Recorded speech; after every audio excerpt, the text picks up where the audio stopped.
আসসালামু আলাইকুম, রেসিপির ভ্রমণ চ্যানেলে আপনাদের স্বাগতম। আজকে আমি আপনাদের জন্য নিয়ে এসেছি লাউ দিয়ে কীভাবে রুই মাছ রান্না করে। এভাবে মাছগুলো রান্না করলে অনেক মজা লাগে। আমার রান্না যদি ভালো লাগে অবশ্যই চ্যানেল সাবস্ক্রাইব করুন এবং পাশে থাকা বেল আইকনটি টিপে দিন।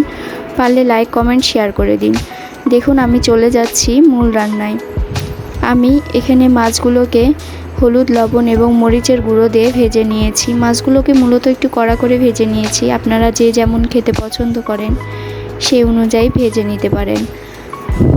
আমি এবার মাছ ভাজাগুলোকে তুলে নিয়ে দেখুন ওই কড়াইয়ে আবার পর্যাপ্ত তেল দিয়ে দিয়েছি, দিয়ে কিছু পেঁয়াজ কুচি দিয়েছি। পেঁয়াজগুলো নেড়ে চেড়ে হালকা ব্রাউন করে ভেজে নিয়েছি। এখানে আমি এবার একে একে মশলাগুলো দিয়ে দেব।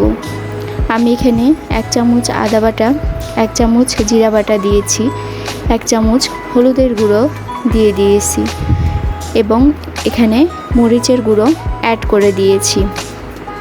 মরিচের গুঁড়ো অ্যাড করে দিয়ে আমি মশলাগুলোকে একটু নেড়ে চেড়ে ভালো করে কষিয়ে নেব। হালকা একটু পানি দিয়েছি, যেহেতু আমার পেঁয়াজগুলো নিচে একটু লেগে আসছিল, যে কারণে আমি এখানে হালকা একটু পানি ব্যবহার করেছি। দেখুন, পানি দিয়ে আমি মশলাগুলোকে ভালো করে নেড়ে চেড়ে কষিয়ে নিচ্ছি। আপনারা মশলা যত কষাবেন যে কোনো তরকারির টেস্টটা অনেক ভালো আসবে।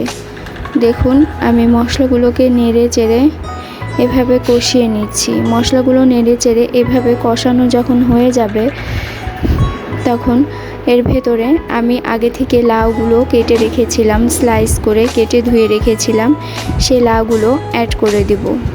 মূলত লাউ থেকে অনেক পানি বের হয়, তাই পানি ছাড়াই মূলত আমি এটা রান্না করব। দেখুন, আমার মশলা কষানো হয়ে গিয়েছে। এর মাঝে আমি লবণ দিয়েছিলাম না, লবণটা এখন দিয়ে দিলাম। আপনারা আপনাদের তরকারির টেস্ট অনুযায়ী লবণ অ্যাড করে দিতে পারেন। আমি এখানে 1.5 চামচের মতো লবণ দিয়েছি।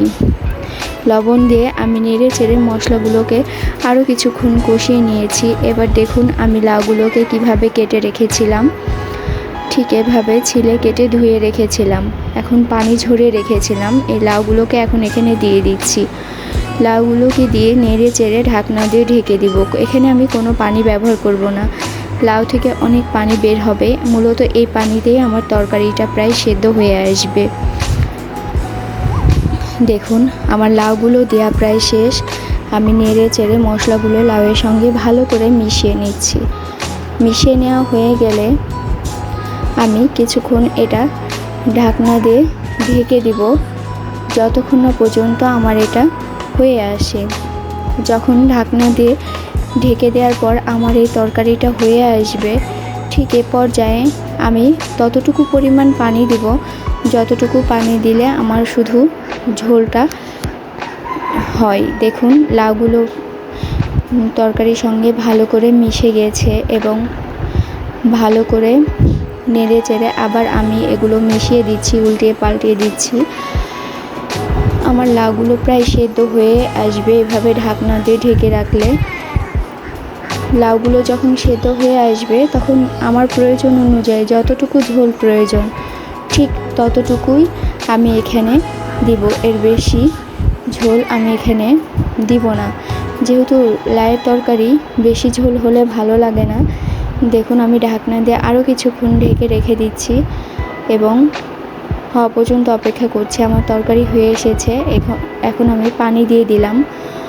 আমার যতটুকু ঝোল প্রয়োজন ঠিক ততটুকু পানি দিয়ে আমি এর উপরে নেড়ে চেড়ে ভালো করে সব লাউগুলোকে একেবারে নেড়ে চেড়ে মশলাগুলো নামিয়ে নিয়ে মাছগুলো উপরে সাজিয়ে আবার কিছুক্ষণ ঢাকনা দিয়ে ঢেকে রান্না করব যতক্ষণ না বলক আসে। সর্বশেষে আমি এর মধ্যে জিরা এবং ধনিয়া ভাজা গুঁড়া দিয়ে নামিয়ে আপনাদের সামনে পরিবেশন করছি। আপনারা অবশ্যই এভাবে বাসায় ট্রাই করবেন, এভাবে মাছ রান্না করা। দেখবেন লাউয়ের তরকারি গরমের দিনে খেতে যেমন ভালো লাগে, ঠান্ডা হলে খেতে আরও বেশি ভালো লাগে। Thank you for watching my channel.